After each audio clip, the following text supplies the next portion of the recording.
Hello students, this is Abhishek Verma and welcome to our channel विद्यास थरीवाले sir.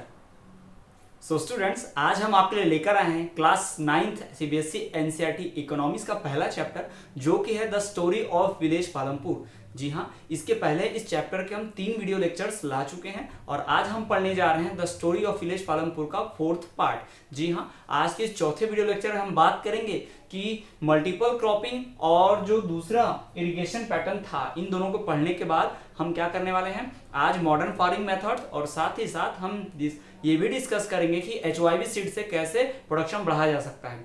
जो हम इसके पहले प्रीवियस वीडियो में हमने बात की थी, ways to grow more from the same land, एक ही लैंड से ज्यादा प्रोड्यूस करने के तरीके कौन से हैं, मेथड्स। तो उन्हीं मेथड में से हमने 2 मेथड्स की बात की थी, जो 2 मेथड्स यानी कि मल्टीपल क्रॉपिंग उसकी बात की है और दूसरे इरिगेशन पैटर्न की बात हम कर चुके थे। अब हम बात करेंगे इस चौथे वीडियो लेक्चर में बाकी के बचे हुए 2 जो मेथड्स हैं, जैसे कि मॉडर्न फार्मिंग मेथड और यूज ऑफ HYV यानी कि हाई यील्डिंग वैरायटी सीड्स की। तो आज का वीडियो भी बहुत ज़्यादा अमेजिंग और इंटरेस्टिंग होगा। वीडियो बहुत ही नॉलेजफुल है। अपने फ्रेंड्स के साथ इस वीडियो को शेयर कीजिए ताकि वो भी नॉलेज गेन कर पाए और वीडियो को लाइक कीजिए। यदि कोई डाउट आता है तो भी आप कमेंट कीजिए, हम आपके डाउट दूर करने की कोशिश करेंगे। तो वीडियो के एंड तक बने रहिए और चलिए बिना कोई समय गवाए आज के इस अमेजिंग वीडियो को शुरू करते हैं। सो स्टूडेंट्स, जैसा कि हमने पढ़ा था कि पालमपुर विलेज में लैंड फिक्स है और उस पालमपुर के क्राइटेरिया, उस कंडीशन को हमने इंडिया के कंडीशन से भी कंपेयर किया था कि इंडिया में भी लैंड क्या है, फिक्स है। तो जो भी एग्रीकल्चरेबल लैंड यानी कि कल्टिवेबल लैंड है वो क्या है, फिक्स है। तो हमने देखा कि अगर लैंड फिक्स है तो हम लैंड को तो बढ़ा नहीं सकते, तो हम क्या कर सकते हैं, उसी लैंड में जो फिक्स लैंड है उसी लैंड में प्रोडक्शन तो बढ़ा सकते हैं। तो प्रोडक्शन बढ़ाने के वही तरीके हम पढ़ रहे थे, ways to grow more from the same land, यही हम पढ़ रहे थे, जिसमें से हमने 4 मेथड की बात की थी। ये 4 मेथड के द्वारा हम क्या कर सकते हैं, उसी लैंड, सेम लैंड से, लिमिटेड लैंड से क्या कर सकते हैं, ज्यादा प्रोडक्शन गेन कर सकते हैं। तो इसके लिए हमने 2 मेथड्स की बात की थी, मल्टीपल क्रॉपिंग यानी कि एक ही साल में उसी लैंड से एक से ज्यादा फसल उगा लेने का ना, जिसे हमने रबी, खरीफ, ज़ैद इस तरह की क्रॉप्स की बात की थी। उसके बाद हमने बताया था इरिगेशन पैटर्न के बारे में पढ़ा था कि पालमपुर में इरिगेशन सिस्टम थोड़ा अच्छा है, वेल डिस्पर्स है ना, जो भी इरिगेशन पैटर्न इंडिया में है या पूरे पालमपुर में, उसकी बात हमने कर ली थी। आज हम बात करने वाले हैं 2 टेक्निक्स की, जिससे हम क्या कर सकते हैं, उसी लैंड में प्रोडक्शन को बढ़ा सकते हैं। 2 more ways to grow more from the same land. आज हम 2 टेक्निक पढ़ने जा रहे हैं, 2 मेथड पढ़ने जा रहे हैं, जिससे हम क्या कर सकते हैं, पालमपुर विलेज में या फिर किसी भी कल्टिवेबल लैंड जो होगी, ऑल ओवर इंडिया की बात कर लेते हैं, हम एग्रीकल्चर लैंड जिसमें लैंड फिक्स है, उससे हम ज्यादा प्रोडक्शन कैसे ले सकते हैं, इसकी हम बात करने वाले हैं। तो हमारा जो पहला मेथड है वो है मॉडर्न फार्मिंग मेथड। तो चलिए बिना कोई देरी किए हम शुरू करते हैं कि मॉडर्न फार्मिंग मेथड क्या होती है, उसका इंट्रोडक्शन लेते हैं और डिटेल में डिस्कस करते हैं कैसे मॉडर्न फार्मिंग मेथड्स को अपनाकर हम क्या कर सकते हैं, लैंड में प्रोडक्शन बढ़ा सकते हैं। So students, modern farming methods या मॉडर्न टेक्निक या फिर मॉडर्न फार्मिंग मेथड्स को पढ़ने से पहले हम ये जान लेते हैं कि इसके पहले जो मेथड चलती थी, यानी कि जो ट्रेडिशनल मेथड चली आ रही है, आज भी इंडिया के बहुत सारे एरियाज में, रीजन्स में जो खेती होती है वो ट्रेडिशनल वे से यानी पारंपरिक तरीके से, पुराने तौर तरीके से होती है खेती। जो पुराने तरह की खेती होती है उसमें क्या फर्क होता है और मॉडर्न टेक्निक वाले फार्मिंग में क्या फर्क होता है, तो आपको मैं अगर ओरली समझाऊं तो आप अगर देखेंगे कि पुरानी खेती में हल बैल का इस्तेमाल होता था, यानी प्लो का इस्तेमाल होता था, उसमें भी वो बैल खींचते थे प्लो को। और मॉडर्न मेथड में आप इसको कंपेयर करेंगे तो क्या होगा, ट्रैक्टर आ गया है। पुराने मेथड में सिकल है ना, हसिया रहता था, जिसको दराती या फिर इरा भी बोलते हैं मराठी में, तो उससे फसल को काटा जाता था, ठीक है, हार्वेस्टिंग करते थे। लेकिन आज के समय में क्या हो गया, मॉडर्न मशीन्स आ गए, हार्वेस्टर, जो उसको हार्वेस्ट करके तुरंत ट्रॉली में पूरा सीड ला भी देता है तुरंत के तुरंत ही, है ना। तो ये मॉडर्न टेक हो गया। पुराने जमाने में गोबर खाद का इस्तेमाल होता था, काऊ डंग का इस्तेमाल करते थे फर्टिलाइजर के रूप में, उसको मैन्यूर बोलते थे। और आज के समय में यूरिया, जिंक, फॉस्फेट, इस तरह के केमिकल फर्टिलाइजर्स का इस्तेमाल किया जाता है ना। पुराने समय में लेबर्स का इस्तेमाल ज्यादा होता था, आज के समय में जो टूल्स होती हैं, है ना, एग्रीकल्चर टूल्स, उनका इस्तेमाल ज्यादा हो रहा है। पुराने समय में जो खेती की जाती थी वो अलग टेक्निक, ट्रेडिशनल तरीका था। अभी इस समय आप देखेंगे तो रो वाइज पौधे लगाए जाते हैं, एक के पीछे एक, है ना, रो वाइज पूरा। तो इस तरह की जो फार्मिंग है ये साइंटिफिक टेक्निक के आधार पर की जाती है, यानी साइंटिस्ट ने लैब में रिसर्च करके बताया कि इस तरीके से करो तो ज्यादा प्रोडक्शन होता है, पुराने तरीके से करेंगे तो उसमें प्रोडक्शन तो होगा लेकिन कम होगा। इस तरह की बातें होती हैं। तो पुराने मेथड्स में क्या होता था, पुराने समय की बात बताते हैं आपको। पुराने समय क्या था, पॉपुलेशन कम थी। ट्रेडिशनल के टाइम पर में, पुराने समय में पॉपुलेशन कम थी तो खाने के लिए भी अनाज कम लगता था। तो उस पुराने टेक्निक से कम अनाज उगता था तो काम चल जाता था, क्योंकि कम अनाज उग रहा है, कम लोग हैं, कम खाने को चाहिए, पूरा काम बन गया। लेकिन अब पॉपुलेशन ज्यादा है, अब ज्यादा अनाज चाहिए पर लैंड तो वही है, तो कम लैंड से ज़्यादा उगाना है तो हमें पुराने मेथड से काम चलेगा क्या? बिल्कुल नहीं। हमें क्या करना पड़ेगा? मॉडर्न मेथड्स को अपनाना ही पड़ेगा। हमें साइंटिफिक टेक्निक्स, मॉडर्न टेक्निक्स को अपनाना ही पड़ेगा ताकि हम ज़्यादा से ज़्यादा प्रोडक्शन कर पाए सेम लैंड पर। तो हम क्या करेंगे? जो मैन्यूर इस्तेमाल होता है उसके लिए हम केमिकल फर्टिलाइजर का इस्तेमाल करेंगे। जो पुराने टूल्स इस्तेमाल होते थे हार्वेस्टिंग के लिए, प्लो या फिर हार्वेस्टिंग के लिए सिकल इस्तेमाल होता था, अब हम हार्वेस्टर का इस्तेमाल करेंगे, ट्रैक्टर का इस्तेमाल, कंबाइन का इस्तेमाल करेंगे। पुराने समय में क्या होता था? पानी देने के लिए नहरों का इस्तेमाल करते थे या फिर बारिश के ऊपर ही डिपेंड हुआ करते थे। लेकिन आज के समय में प्रॉपर इरिगेशन की फैसिलिटी अवेलेबल, हम टरबाइन से, जनरेटर से, ट्यूबवेल से पूरा पानी सप्लाई कर देते हैं खेतों में, इरिगेशन भी कर पाते हैं जब चाहे तब। ये सारी चीज़ें हैं और भी बहुत सारी चीज़ें हैं, जैसे कि पुराने समय में जो बीज की क्वालिटी होती थी, यानी सीड्स होते थे, जो खेत में जो प्रोडक्शन हुआ वही वाले सीड से हम क्या करते हैं, फिर से किसान करता फसल आया। जैसे किसान ने गेहूं लगाया खेत में तो वो 2 बोरी गेहूं बचा लेगा ताकि अगले साल वही गेहूं फिर से लगा सके। लेकिन आज के किसान ऐसा नहीं करते। आज के किसान क्या करते हैं? न्यू सीड्स जो लैब में बने हैं, जिनके ऊपर कोटिंग की गई है, जिनके ऊपर केमिकल्स लगाए गए हैं, जो ज्यादा प्रोडक्शन दे सकते हैं, हाई यील्डिंग वैरायटी के है ना, उसमें हम आगे इसके बारे में और डिस्कस करेंगे इन सब में कि हाई यील्डिंग वैरायटी सीड्स भी क्या होता है। वो भी मॉडर्न फार्मिंग मेथड का एक पार्ट है ना, तो उससे ज्यादा प्रोडक्शन होता है। तो हम क्या कर सकते हैं? मॉडर्न मेथड्स को अपना के प्रोडक्शन बढ़ा सकते हैं as compare to traditional method. Traditional method में भले ही खर्चा कम आता था, ट्रेडिशनल मेथड में एक्सपेंसेस कम थे, बहुत थोड़ा सा आसान था, लेकिन अब मॉडर्न मेथड जो है वो क्या है? थोड़ी सी एक्सपेंसिव है, लेकिन हाँ प्रोडक्शन बहुत बढ़ता है। इसमें लेबर का इस्तेमाल कम, इसमें टूल्स का इस्तेमाल ज्यादा होता है मॉडर्न इसमें, ठीक। तो ये हम ट्रेडिशनल और मॉडर्न मेथड को कंपेयर कर रहे हैं। पुराने समय क्या होता था? जो भी खेत में फसल जो लगा दी गई उसमें कीड़े, फसल को कीड़े लगते थे, उसके लिए कुछ नहीं किया जा सकता था।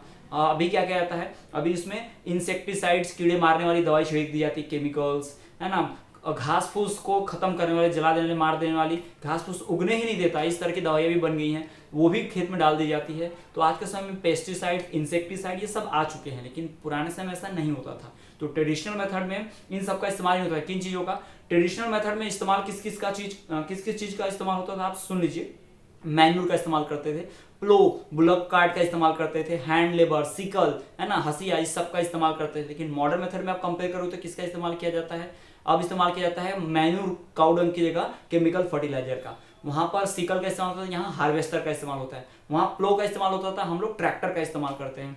वहाँ पर काउडंग मैन्यूर इस्तेमाल होता था, हम लोग क्या करते हैं? Chemical fertilizers. वहाँ पे इंसेक्टिसाइड, पेस्टिसाइड इस्तेमाल नहीं होता ट्रेडिशनल में, जबकि मॉडर्न मेथड में होता था। तो हम ये कंपेयर कर पा रहे हैं कि हमारी जो मॉडर्न मेथड है वो ज़्यादा बेटर है एज कम्पेयर टू पुरानी मेथड। यानी मॉडर्न मेथड ज़्यादा कैपेबल है ज़्यादा प्रोडक्शन देने के लिए। तो हम क्या कर सकते हैं? मॉडर्न मेथड अपना सकते हैं, जिससे हमारे खेत में, हमारे फार्म में प्रोडक्शन क्या हो जाएगा? अपने आप बढ़ जाएगा। तो ये हमने बात की है। तो चलिए वही बात यहाँ लिखी गई है कि production can be increased by using modern techniques और साइंटिफिक मेथड्स।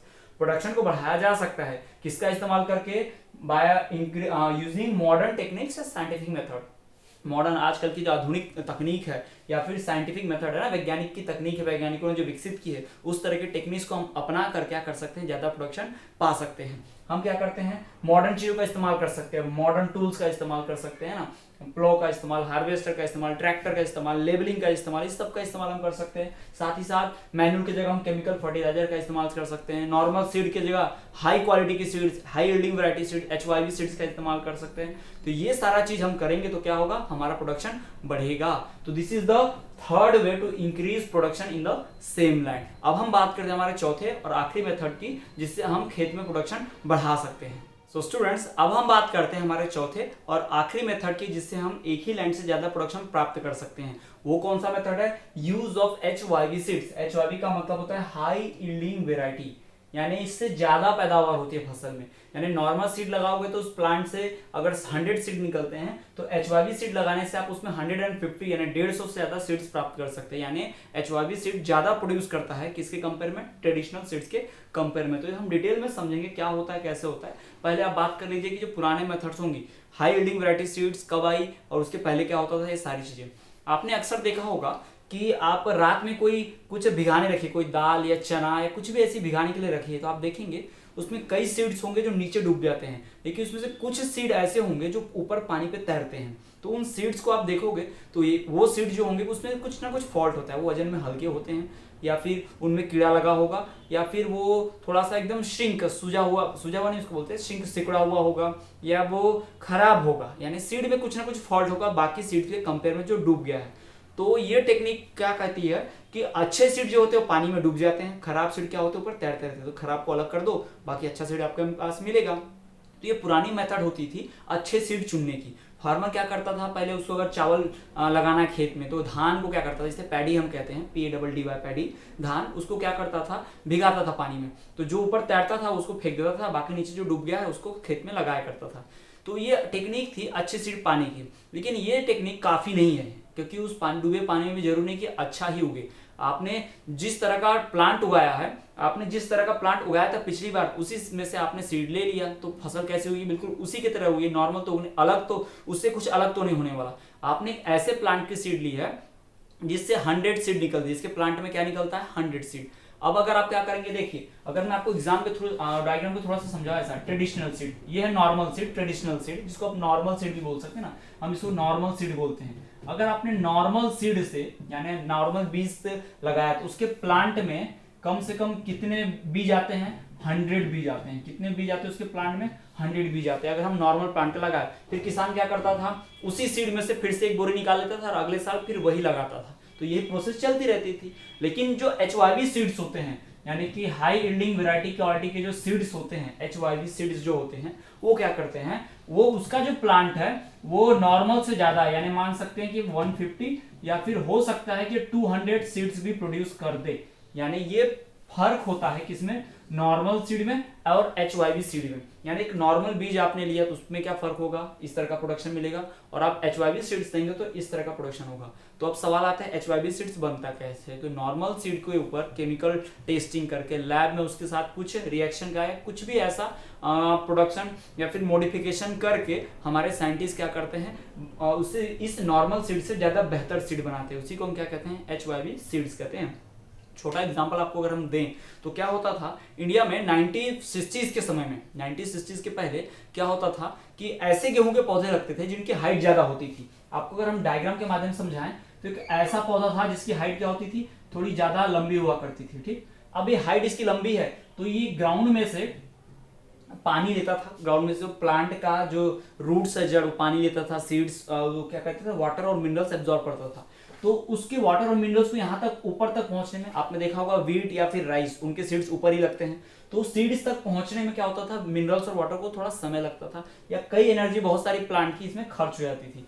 यानी प्लांट जो है ज्यादा हाइट होने की वजह से कम प्रोड्यूस कर रहा था। इसमें सिर्फ मान लेते हैं हम कि ये 100 ग्रेन ही प्रोड्यूस कर पा रहा था। फिर हमारे साइंटिस्ट ने क्या किया, इसका ही बीज लेकर उसके बीज में और कुछ दूसरे प्लांट के बीज को लेकर उसमें उन्होंने क्या कर दिया, मॉडिफिकेशन कुछ भी करा दिया, और लैब में एक्सपेरिमेंट किया, उसमें कुछ चेंजेस लाए, केमिकल वगैरह मिला के, और उसके बाद उन्होंने एक ऐसा सीड तैयार कर लिया, साइंटिस्ट ने लैब में ऐसा सीड बना लिया जिसका प्लांट इतना बड़ा नहीं होगा, जिसका प्लांट छोटा ही होगा, जिसका प्लांट छोटा होगा। ठीक है, वो पहले वाले के कंपेयर में। तो अब क्या होगा, ये छोटे प्लांट की जो जड़ है उतना ही पानी, उतना ही मिनरल पहुंचाएगी और जल्दी पहुंच जाएगा। तो इसमें ज्यादा सीड लगने लगे, क्या हो गए, इसके सीड्स मोटे होने लगे ज्यादा, है ना, और इसमें ज्यादा सीड्स उगने लगे। तो ये HYV सीड्स के कारण ही पॉसिबल है। नॉर्मल सीड कुछ ऐसा, ये हम एग्जांपल के तौर पे आपको बता रहे हैं कि ऐसा होता है, ऐसा हुआ है प्लांट्स में। ठीक, तो 1960s में क्या हुआ, हमारे देश में अनाज की कमी हुई। उसके पहले 1960s के पहले अनाज की पूरी कमी हो गई थी। तो उस अनाज की कमी को पूरा करने के लिए 1962 में हमारा चाइना से वॉर हुआ था, हम लड़ाई हार गए थे, तो देश में कमी थी अनाज की। फिर उसके बाद 1965 में पाकिस्तान से वॉर हुआ, हम वो लड़ाई जीत गए थे। तो हमारे देश में अनाज की कमी हो गई थी, आर्मी को अनाज पहुंचाना, हथियार पहुंचाना, ये सब काम करना था। तो हमारे उस वक्त के प्राइम मिनिस्टर जो हमारे लाल बहादुर शास्त्री जी थे, उन्होंने नारा दिया था, जय जवान जय किसान का। यानी कि किसानों को डबल मेहनत करनी है ताकि खूब सारा अनाज के पूरा देश उसको खा सके। और आर्मी के जो लोग हैं, है ना, जय जवान, यानी वो लोग बहुत ही प्राउडली और बहुत ही जोश के साथ अच्छे से लड़ पाए दुश्मन की सेना से। तो इस तरह का काम किया गया था। तो उसी वक्त गवर्नमेंट ने कुछ स्कीम्स निकाली थी ना, कुछ प्रोग्राम चलाए थे। उसमें से एक प्रोग्राम था जिसका नाम था ग्रीन रिवोल्यूशन। ये सरकार की योजना थी, ग्रीन रिवोल्यूशन, जिसको बोलते थे हिंदी में हरित क्रांति। ग्रीन मतलब हरा, क्रांति मतलब रिवोल्यूशन, यानी बहुत जोर शोर से काम करना, इसको रिवोल्यूशन बोलते हैं। तो हमारे देश में आज़ादी के समय के बाद क्या हुआ कि अनाज का प्रोडक्शन बहुत कम हो गया था हमारे देश में, यानी बहुत कम। हमारा खेत बहुत था लेकिन अनाज बहुत कम उग रहा था। क्यों? क्योंकि हमारे पास अच्छा केमिकल फर्टिलाइजर नहीं था, HYV सीड्स नहीं था, इरिगेशन फैसिलिटी अच्छी नहीं थी, इलेक्ट्रिसिटी नहीं थी पालमपुर जैसी, यानी पूरी कंडीशन ऐसी थी ही नहीं जैसा हमने पालमपुर में पढ़ा। तो क्या हुआ, बहुत प्रॉब्लम होती थी, बहुत कम अनाज उगता था, पॉपुलेशन बढ़ते जा रही थी। तो इस प्रॉब्लम को दूर करने के लिए हमारी गवर्नमेंट ने स्कीम चलाई जिसको बोला गया क्या, ग्रीन रिवोल्यूशन, यानी कि हरित क्रांति बोला गया। इस स्कीम में क्या करना था कि हमें जो भी जो भी फार्मर लोग, जो भी किसान लोग पुरानी टेक्निक्स अपना रहे खेती की, उन्हें क्या करना था, न्यू टेक्निक सिखानी थी। उन्हें ट्रेडिशनल सीड की जगह HYV सीड्स देनी थी। उन्हें काऊ डंग वाला मैन्यूर इस्तेमाल ना करने की वजह उन्हें केमिकल फर्टिलाइजर का इस्तेमाल करने के लिए कहा गया। यानी कुछ भी ऐसा काम करो जिससे क्या हो सके, प्रोडक्शन बढ़ जाए उसी लैंड से। हम देश में एग्रीकल्चर प्रोडक्शन खूब बढ़ा देना था और इसका बहुत ही अच्छा रिजल्ट निकला। हमने ग्रीन रिवोल्यूशन चलाया, हमारी सरकार ने, हमारे किसानों ने उसको फॉलो किया। खासकर उत्तर प्रदेश, पंजाब, हरियाणा के किसानों ने इसको बहुत ज्यादा सीरियसली लिया। उन्होंने ट्रेडिशनल मेथड छोड़ के न्यू मेथड्स अपनाई, साइंटिफिक मेथड्स, मॉडर्न मेथड्स अपनाई फार्मिंग की, जिसमें उन्होंने HYV सीड्स का इस्तेमाल किया, जिससे उनका प्रोडक्शन बहुत ज्यादा बढ़ गया। यही एग्जाम्पल हम पालमपुर में आपको दिखाएंगे, बुक में दिया हुआ है कि पालमपुर में जब ट्रेडिशनल सीड्स का इस्तेमाल होता था तो सिर्फ 1300 kg पर हेक्टेयर अनाज उगता था। या आप इसको 1 एकड़ में 1300 kg आप जोड़ लीजिए, 1300 kg इन 1 एकड़ ऐसा अनाज उगता था नॉर्मल सीड से, है ना। उसके बाद गवर्नमेंट ने ग्रीन रिवोल्यूशन लाया तो HYV सीड्स का इस्तेमाल किया। तो अब पालमपुर के लोग HYV सीड्स का इस्तेमाल करते हैं, अब वो पुरानी सीड का इस्तेमाल नहीं करते। तो उनका प्रोडक्शन देखिए बढ़ के कितना हो गया, 3200 kg पर हेक्टेयर, यानी 1 एकड़ में उनका प्रोडक्शन क्या हो गया, 3200 kg, यानी डबल से भी ज्यादा हो चुका है। तो HYV सीड्स क्या है, इतना कैपेबल है। यानी HYV सीड्स इस्तेमाल करके, मॉडर्न मेथड्स अपना के हम क्या कर सकते हैं, प्रोडक्शन को बढ़ा सकते हैं सेम लैंड पे। तो यही काम किया गया था कहाँ पर, पालमपुर विलेज में। ठीक, अब हम बात कर लेते हैं HYV सीड्स की। HYV सीड्स ग्रीन रिवोल्यूशन के अंडर आया था। सिर्फ HYV सीड्स लगाने से क्या होगा, प्रोडक्शन नहीं बढ़ेगा। ये भी आपको ध्यान रखना है कि हम सिर्फ HYV सीड्स का इस्तेमाल करेंगे तो प्रोडक्शन बढ़ा लेंगे, ये पॉसिबल नहीं है। हमें HYV सीड के साथ साथ उसमें मैन्यूर नहीं, केमिकल फर्टिलाइजर का इस्तेमाल करना पड़ेगा। आपने HYV सीड्स का इस्तेमाल किया तो आपको क्या इस्तेमाल करना पड़ेगा, केमिकल फर्टिलाइजर। आपने केमिकल फर्टिलाइजर इस्तेमाल किया है तब आपको इरिगेशन भी, मॉडर्न मेथड जो है इरिगेशन की, वो जैसे कि ड्रिप इरिगेशन, बूंद बूंद पानी देते हैं पाइप से। पाइप आपने खेत में देखा होगा कि खेत में ऐसा सीधा सा पाइप लगा देता है, पतला सा ब्लैक कलर का, पेड़ की जड़ों के पास। और उस पेड़ की जड़ के पास जो पाइप होता है, जैसे मान लीजिए ये पाइप है और एक पेड़ की जड़ें हैं, तो क्या करते हैं, उस पाइप में यहाँ गड्ढा कर देते हैं, छोटा सा होल कर दिया जाता है, ताकि उस होल से थोड़ा थोड़ा पानी उस प्लांट को हमेशा मिलते रहे कंटिन्यू, तो प्लांट की ग्रोथ अच्छा होता है। इसको ड्रिप इरिगेशन बोलते हैं। आप ये वर्ड सर्च कीजिएगा इंटरनेट पे, DRIP, drip irrigation. What is drip irrigation, इसके बारे में आपको फुल इन्फॉर्मेशन मिलेगी। ठीक, फिर हम HYV सीड्स की बात कर रहे थे, तो हमने देखा कि उसमें HYV सीड्स इस्तेमाल करने के साथ साथ हमें क्या करना पड़ेगा, केमिकल फर्टिलाइजर का इस्तेमाल करना पड़ेगा। साथ ही साथ हमें मॉडर्न इरिगेशन मेथड की इस्तेमाल करनी पड़ेगी। हमें इंसेक्टिसाइड, पेस्टिसाइड का इस्तेमाल करना पड़ेगा। हमें मॉडर्न टूल जैसे कि कंबाइन हार्वेस्टर, प्लो का इस्तेमाल करना पड़ेगा। तब जाकर हमारा प्रोडक्शन क्या होगा, बहुत ज्यादा बढ़ जाएगा। और यही किया गया हमारे देश में, पालमपुर में भी यही किया गया और प्रोडक्शन जो है वो बहुत बढ़ गया। और इनफैक्ट इंडिया आज इतना कैपेबल है प्रोडक्शन में, अनाज उगाने में, कि वो क्या कर सकता है, पूरे वर्ल्ड को एक्सपोर्ट करता है। यानी दुनिया के कई देश हैं जो हमसे अनाज खरीदते हैं। हमारे पास इतना ज्यादा है कि हम अनाज बेचते हैं दूसरे को। एक समय हमारे देश में अनाज की कमी हो गई थी जब हम पुरानी मेथड अपनाते थे खेती का, HYV सीड इस्तेमाल नहीं करते थे। फिर हमारे यहाँ ग्रीन रिवोल्यूशन गवर्नमेंट ने चलाया, फिर हमने HYV सीड इस्तेमाल किए, केमिकल फर्टिलाइजर इस्तेमाल किया, है ना, ये सब इस्तेमाल किया और हमारा प्रोडक्शन बहुत बढ़ गया। तो आप देख सकते हैं कि अभी पुराने कुछ समय में कंडीशन जो चल रही है, क्राइसिस, इकोनॉमिक क्राइसिस जो चल रही है, जैसे कि कोरोना वायरस का क्राइसिस आप देख रहे हैं, तो इस कंडीशन में सरकार जो है गरीबों को फ्री में राशन दे रही है 5-5, 6-6 महीने तक का। तो ये इतना सारा अनाज हम कैसे फ्री में दे पा रहे हैं, हमारी गवर्नमेंट कैसे दे पा रही है, तो गवर्नमेंट के पास पहले से बहुत सारा स्टॉक था जमा होकर के, है ना, क्योंकि हमारा प्रोडक्शन बहुत ज़्यादा होता है। हमने दूसरे देशों को ना बेचकर वो प्रोडक्शन अपने पास रखा और वो अपने लोगों को फ्री में, गरीब लोगों को फ्री में बांटा जा रहा है, कम रेट पर बांटा जा रहा है। तो ये सारी चीज़ें हमारे देश में होती हैं। तो ये है मेथड क्या करने का, ज़्यादा अमाउंट प्रोड्यूस करने का, ज़्यादा ग्रेन प्रोड्यूस करने का सेम लैंड से। तो यही हम बात करने वाले कि ग्रीन रिवोल्यूशन क्या है, जिसकी हमने बात की। The green revolution urges use of hybrid variety, है ना। ग्रीन रिवोल्यूशन के तहत ग्रीन रिवोल्यूशन ने फोर्स किया, इसने ही लोगों को मजबूर किया कि लोग क्या इस्तेमाल करें, HYV सीड्स इस्तेमाल करें। इससे क्या होगा, HYV सीड मतलब high yielding variety, high yielding मतलब ज्यादा फसल, यील्डिंग मतलब क्या होता है, फसल, हाई मतलब ज्यादा फसल वाला किस्म वाला, उन्नत किस्म का बीज बोलते हैं। तो क्या बोलते हैं, उन्नत किस्म का बीज बोलते हैं। अगर आप किसी के यहाँ खेत होगा कॉटन का, तो आप देखें कॉटन के बीज अलग अलग टाइप के आते हैं ना, उसमें मार्किंग होती है, क्वालिटी होती है, उस हिसाब से पैसा लगता है। जितना महंगा, जितना अच्छा हाइब्रिड वैरायटी का होगा HYV का, उतना ज्यादा प्रोडक्शन होगा। ये सारी चीजें होती हैं। उसके बाद हमने पढ़ा कि HYV seeds produce much greater amount of grains on a single plant. HYV seed जो है एक ही प्लांट पर ज्यादा प्रोडक्शन देते हैं as compare to normal seed. Normal seed से आप मान लीजिए 100 बीज उगा पाए, तो एचवाईवी सीड से आप 150 से ज्यादा सीड्स उगा पाएंगे। तो ये होता है किसमें, एचवाईवी सीड्स में, यानी कि मॉडर्न फार्मिंग मेथड में। और जैसे कि पालमपुर की बात हम कर चुके हैं, पालमपुर में जब ट्रेडिशनल या नॉर्मल सीड इस्तेमाल करते थे वो लोग, यानी ग्रीन ओशन नहीं हुआ था, एचवाईवी सीड नहीं इस्तेमाल करते थे, तो उनका प्रोडक्शन 1300 kg पर हेक्टेयर था। लेकिन जब उन्होंने ग्रीन ओशन फॉलो किया और एचवाईवी सीड्स का इस्तेमाल किया तो उनका प्रोडक्शन कितना होगा, 3200 पर kg हेक्टेयर, यानी प्रोडक्शन अपने आप बढ़ गया उसी लैंड से। तो इस तरह से फार्मिंग करके, इस तरह से मॉडर्न मेथड फार्मिंग की अपना के हम क्या कर सकते हैं, प्रोडक्शन बढ़ा सकते हैं। This is the way to grow more on the same land by using HYV seeds and proper irrigation. इस तरह की चीजें हम इस्तेमाल करके क्या कर सकते हैं, प्रोडक्शन बढ़ा सकते हैं। तो स्टूडेंट्स, हमने 4 मेथड्स की बात कर ली है कि इन 4 मेथड से हम सेम लैंड में प्रोडक्शन बढ़ा सकते हैं। हमने मल्टीपल क्रॉपिंग की बात कर ली है ना, हमने इरिगेशन पैटर्न की बात की, हमने क्या की यूज ऑफ एचवाईवी सीड्स की बात की, और हमने बात किया कि कैसे पुराने मेथड को छोड़ के हम मॉडर्न फार्मिंग मेथड अपनाएंगे तो हम क्या कर सकते हैं, प्रोडक्शन बढ़ा सकते हैं। तो चलिए हम बढ़ते हैं हमारे नेक्स्ट टॉपिक की ओर।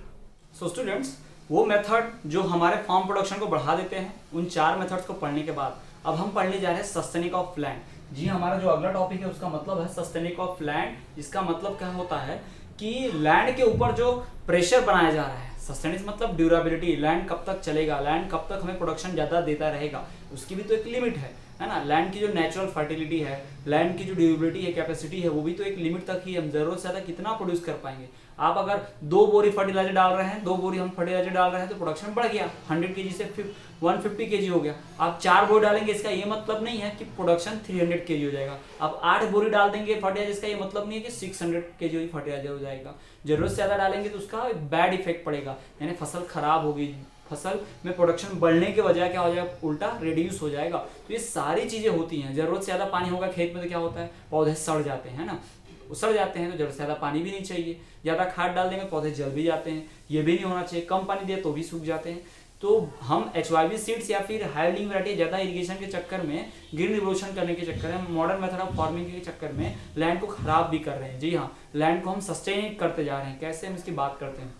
देखिए, सॉइल में जब हम गोबर खाद यानी कि काउ डंग या मैन्यूर इस्तेमाल करते हैं तो उसमें सॉइल के अंदर ज्यादा प्रोड्यूस होते हैं क्या, अर्थवॉर्म ज्यादा प्रोड्यूस हो जाते हैं। तो इससे क्या होता है, अर्थवॉर्म सॉइल को क्या करते हैं, भुरभुरी मिट्टी जैसा बना देते हैं उसको। अर्थवॉर्म करता क्या है, मिट्टी को खाता है और मिट्टी फिर बाहर निकाल देता है। तो मिट्टी जो है सॉफ्ट हो जाती है, तो प्लांट की जड़ें ज्यादा अंदर तक जा पाती है ना। और लेकिन यूरिया क्या करता है, यूरिया बैक्टीरिया, जो भी हम केमिकल फर्टिलाइजर डालने वाले हैं, यूरिया, पोटैश, है ना, ये सब क्या करेंगे, सॉइल के अंदर जो नेचुरल बैक्टीरिया है, अर्थवॉर्म है, इस तरह के जानवरों को, बैक्टीरिया को, इनसे को मार देता है। नेचुरल फर्टिलिटी खत्म कर रहा है सॉइल की, कौन, केमिकल फर्टिलाइजर। अगर हम मैन्यूर डालते हैं तो भले से प्रोडक्शन कम होता है, लेकिन हाँ लंबे समय तक प्रोडक्शन होता रहेगा। क्यों, क्योंकि उससे सॉइल की नेचुरल फर्टिलिटी खत्म नहीं हो रही है, उल्टा नेचुरल फर्टिलिटी बढ़ रही है।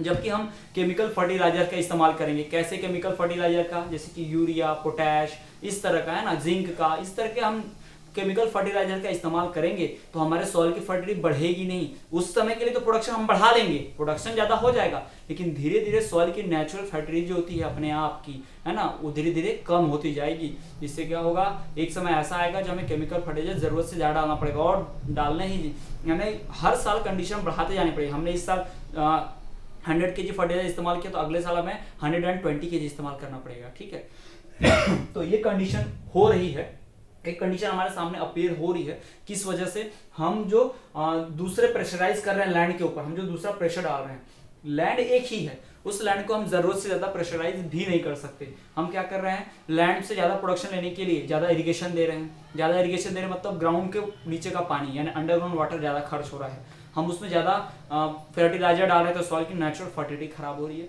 तो ज्यादा प्रेशर पड़ रहा है किसके ऊपर, लैंड के ऊपर। और लैंड एक समय ऐसा आएगा जब प्रोडक्शन देना बंद कर देगा, धीरे धीरे प्रोडक्शन कम हो जाएगा। क्यों, क्योंकि जो हमारा लैंड है, सॉइल है, उसको अपनी नेचुरल फर्टिलिटी वापस लाने के लिए टाइम भी तो चाहिए, उसको कुछ ईयर से गैप भी चाहिए ताकि वो अपनी नेचुरल फर्टिलिटी वापस गेन कर पाए। लेकिन ऐसा नहीं हो पा रहा है क्योंकि हम तो हर कंटिन्यूअस हर साल फसल निकाल रहे हैं। इनफैक्ट एक ही साल में 2 से 3 फसलें निकाल ले रहे हैं, तो सॉइल कभी खाली मिली नहीं, उसको 2-3 साल खाली मिल ही नहीं रहा है कि अपनी नेचुरल फर्टिलिटी फिर से रीगेन कर पाए। तो ये प्रॉब्लम्स हो रही हैं। इंडिया के कुछ ऐसे रीजन से, राजस्थान हो गया, हमारा उत्तराखंड हो गया, महाराष्ट्र हो गया, कुछ ऐसे भी एरियाज है जहां पर जो किसान है एक खेत पर खेती करते हैं तो अगले सीजन के उसको छोड़ देते हैं, 1-2 साल तक उस पर खेती नहीं करते, फिर उसके बाद खेती करना शुरू करते हैं, फिर गैप देते हैं, इसलिए ताकि उस सॉइल को टाइम मिल जाए, उस लैंड को टाइम मिल जाए कि जो भी उसकी फर्टिलिटी, नेचुरल फर्टिलिटी वापस आ जाए। यानी तो हम लगातार आप फर्टिलिटी इस्तेमाल करते जा रहे हैं, खेत में अनाज उगाते जा रहे हैं, तो अपने आप फर्टिलिटी खत्म हो रही है। एक समय ऐसा आएगा कि पूरी फर्टिलिटी खत्म होगी तो प्रोडक्शन बिल्कुल कम हो जाएगा, तो ऐसा नहीं होने देना है।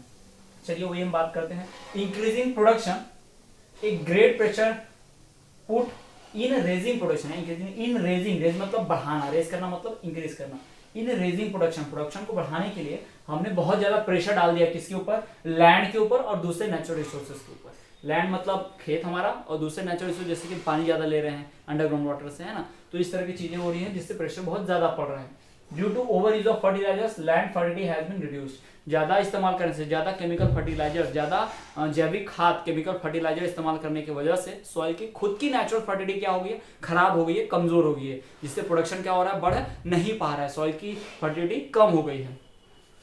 Large amount of irrigation is also required which decreases ground water level, बहुत सारा इरिगेशन करना पड़ता है, किसके लिए, प्रोडक्शन को बढ़ाने के लिए, साइंटिफिक मेथड में, इसलिए अंडरग्राउंड जो वाटर है, जमीन के नीचे जो पानी है वो क्या हो रहा है, कम होते जा रहा है धीरे धीरे। तो इन बातों का हमें ध्यान रखना है कि ज्यादा प्रोडक्शन करने के चक्कर में हम लैंड को खराब ही क्यों कर दे रहे हैं, है ना, सस्टेन ऑफ लैंड, तो लैंड को खराब नहीं करना है, लैंड को सस्टेन, जिंदा रहने देना है, चलने देना है लैंड को, ठीक है। तो चलिए हम बात करते हैं हमारे आने वाले नेक्स्ट टॉपिक्स की। सो स्टूडेंट्स, अब जो हम टॉपिक पढ़ने जा रहे हैं उसका नाम है degradation in health of soil and rising cost of cultivation due to chemical fertilisers. जी हाँ, degradation of health of soil, जी हाँ, सॉइल की हेल्थ को नुकसान पहुंच रहा है, इसकी बात हमने अभी की। अगर हम लगातार फर्टिलाइजर इस्तेमाल करेंगे, केमिकल फर्टिलाइजर्स, अगर हम लगातार केमिकल फर्टिलाइजर इस्तेमाल करेंगे सॉइल में, तो क्या होगा, सॉइल की नेचुरल फर्टिलिटी को अपने आप नुकसान पहुंचेगा। सॉइल के अंदर जो नेचुरल बैक्टीरिया, माइक्रोब्स होते हैं, वो क्या करते हैं, सॉइल की फर्टिलिटी नेचुरली तरीके से बढ़ाते हैं, सॉइल को उससे कोई नुकसान नहीं होता ना प्लांट्स को। लेकिन हम लगातार केमिकल फर्टिलाइजर का इस्तेमाल करते जा रहे हैं, तो इससे क्या हो रहा है प्रॉब्लम, वो माइक्रोब्स और बैक्टीरिया जो नेचुरली पाए जाते हैं वो मर जा रहे हैं। तो अब प्रोडक्शन बढ़ेगा क्या, नहीं, अब हमें केमिकल फर्टिलाइजर मजबूरी में इस्तेमाल करना ही पड़ेगा। अगर आप मैनुअल इस्तेमाल करते तो कोई प्रॉब्लम नहीं है, प्रोडक्शन उतना चलता रहेगा, लेकिन एक भी बार आपने केमिकल फर्टिलाइजर का इस्तेमाल कर दिया तो क्या होगा, उसके सारे बैक्टीरिया, माइक्रोब्स मर गए। मान लीजिए आपके पास अगले साल पैसा नहीं है केमिकल फर्टिलाइजर इस्तेमाल करने का, तो आपका प्रोडक्शन होगा ही नहीं। क्यों, क्योंकि आपने नेचुरल बैक्टीरिया को मार दिया, क्या इस्तेमाल करके, केमिकल फर्टिलाइजर पहले ही। तो अब सॉइल फर्टाइल हुआ क्या, नहीं, उसे टाइम चाहिए फर्टिलिटी गेन करने के लिए। तो ये प्रॉब्लम हो रही है, सॉइल जो है डिग्रेडेड होते जा रहे हैं, खराब होते जा रहे हैं सॉइल, है ना, उसका ग्रेड जो है, अच्छी क्वालिटी की सॉइल कैसे बनती है, धीरे धीरे खराब क्वालिटी की बनते जा रही है। और हम बात करते हैं थोड़ा सा, जो इसका दूसरा पार्ट है कि rising cost of cultivation due to chemical fertilizer, chemical fertilizer इस्तेमाल करने से राइजिंग कॉस्ट यानी कीमत भी बढ़ते जा रही है, खर्चा भी खेती में बढ़ते जा रहा है। जैसा मैंने आपको बताया कि एक साल आपने मान लीजिए 100 kg फर्टिलाइजर इस्तेमाल किए, तो क्या होगा, सॉइल की नेचुरल फर्टिलिटी कम हो जाएगी, तो प्रोडक्शन थोड़ा कम हो जाएगा। फिर अगले साल क्या करना पड़ेगा, और ज्यादा केमिकल फर्टिलाइजर, 100 की जगह 120 150 kg फर्टिलाइजर डालना होगा, ज्यादा इरिगेशन करना पड़ेगा, ज्यादा लेबर लगाने होंगे, ज्यादा इंसेक्टिसाइड, पेस्टिसाइड डालना होगा।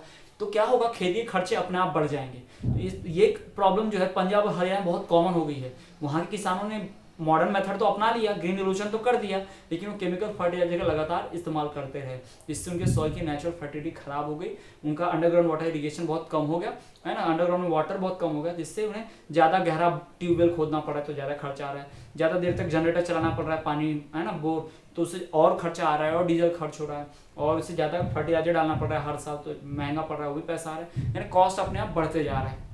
तो हमें क्या करना है, सॉइल को डिग्रेड नहीं होने देना है। सॉइल को डिग्रेड होने से बचाने के लिए हमें क्या करना होगा, केमिकल फर्टिलाइजर का इस्तेमाल कम से कम करना होगा, हमें काऊ डंग या फिर मैन्यूर का इस्तेमाल करना होगा, गोबर खाद का इस्तेमाल ज़्यादा करना होगा, नेचुरल खाद का इस्तेमाल, और साथ साथ हमें इरिगेशन भी लिमिटेड अमाउंट में करना चाहिए। ये सारी चीज़ें अगर होंगी तो सॉइल को नुकसान नहीं पहुँचेगा, है ना। तो ये जो degradation in health of soil and rising cost of cultivation due to chemical fertilizers है, इन दोनों टॉपिक को बहुत क्लियरली समझने की जरूरत है, क्योंकि ये दोनों टॉपिक्स हमारे लिए बहुत ही मेजर प्रॉब्लम है, हमारे खासकर हमारे कल्टीवेटेड लैंड जो है इंडिया में, उनके लिए। कि आप देख सकते हैं इंडिया में जो भी कल्टीवेटेबल लैंड है वो लिमिटेड है, पहले ही पढ़ चुके हैं, और लिमिटेड होने के बाद उनमें जितना भी हम केमिकल फर्टिलाइजर लगा रहे हैं, ग्रीन रिवोल्यूशन कर रहे हैं, उसमें जितना भी हम पैसा खर्च कर रहे हैं, इरिगेशन ज़्यादा दे रहे हैं, वो सब हमारा वेस्ट हो जाएगा। धीरे धीरे ये सारा प्रोडक्शन अपने आप कम होते जाएगा, जब सॉइल की फर्टिलिटी क्या होती जाएगी, खराब होती जाएगी, तो हमें क्या करना है, सॉइल की फर्टिलिटी खराब होने से बचाना है। यानी हमें केमिकल फर्टिलाइजर का इस्तेमाल तो करना है लेकिन लिमिटेड अमाउंट में,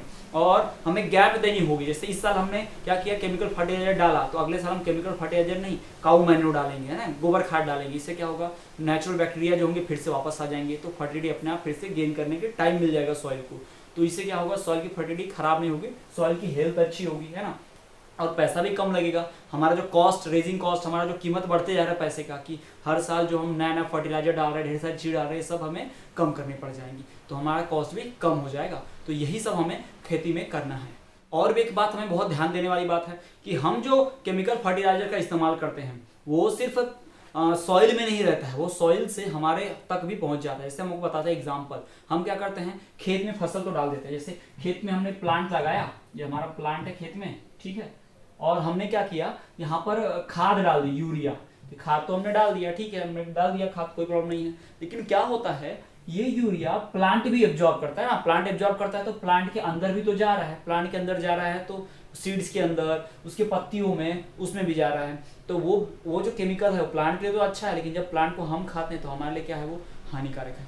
और आपको हम बताते हैं, कई बार जब बारिश का पानी आता है तो ये जो यूरिया बैक्टीरिया पूरा का पूरा तो प्लांट नहीं सोखता, कुछ मिट्टी में रह जाता है, तो मिट्टी के पानी बहता है और पानी के साथ ये बैक्टीरिया और ये सारा यूरिया वगैरह केमिकल फर्टिलाइजर भी बह जाते हैं। यानी वाटर जो है वो पॉल्यूटेंट हो जाता है, यानी प्रदूषित हो जाता है, किससे, केमिकल फर्टिलाइजर से। फिर बाद में वही पानी कहाँ जाता है, नदी नालों में जाता है, और नदियों से तो हम पानी पीते हैं, और नदियों का पानी हम पियेंगे तो आप जानते हैं क्या होता है, नदी के पानी में केमिकल फर्टिलाइजर मिल जाएगा, तो हम वो केमिकल फर्टिलाइजर पियेंगे पानी, तो हमारी हेल्थ खराब होगी। और तो और क्या होता है, अंडरग्राउंड में तो यूरिया सोख रहा है, बारिश का पानी आता है तो जमीन के नीचे जाता है अंदर, तो जमीन के नीचे से वही पानी हम वापस लेते हैं, तो जमीन के पानी, वो जमीन में से पानी जो अंदर जा रहा है वो पानी अपने साथ केमिकल फर्टिलाइजर भी सोख कर अंदर लेकर जाता है। तो इससे क्या होता है, हमारी हेल्थ को और इफेक्ट पड़ता है, क्योंकि हम वही पानी फिर से इस्तेमाल करते हैं। तो आपको ये देख के लग रहा होगा कि केमिकल फर्टिलाइजर जो है वो सिर्फ प्लांट में नहीं रहते हैं, वो प्लांट के साथ साथ सॉइल में भी एब्जॉर्ब होते हैं, सॉइल के साथ वाटर में भी मिक्स होते हैं, और वाटर को हम इस्तेमाल करते हैं पीने के लिए और दूसरे कामों में।